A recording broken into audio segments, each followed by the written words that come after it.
la presencia de los titulares de número de los de mérito y de honor para que nuestro presidente les tome juramento para poder ser entronizados como tales. Por favor, titulares de mérito, de número.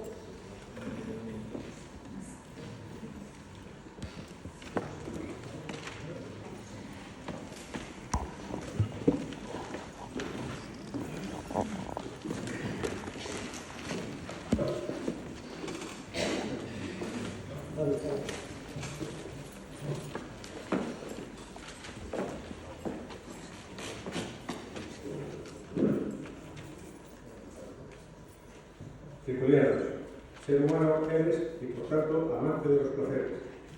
Fue la leche de tu madre lo primero que cataste, y sano como un roble hasta aquí mismo llegaste.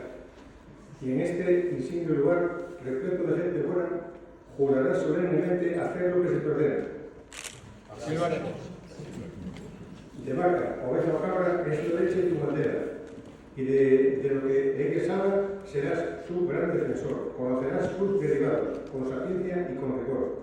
De nuestra verde Asturias, con entrañas de carbón, se te pide con razón un compromiso sin dudas. Nuestros quesos reyes son de nuestra gastronomía, con cocineros y quisanderas, nuestros sentidos son. Y si por comer mucho queso mueres de una factura, que te pongan uno bueno al pie de la sepultura. Caballeros circunarios, juráis sin vacilación defender vuestros productos con la mano en el corazón.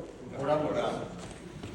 Y si este juramento olvidas, te entra en una cagadera, perderás dientes y vista y tendrás hasta sordera.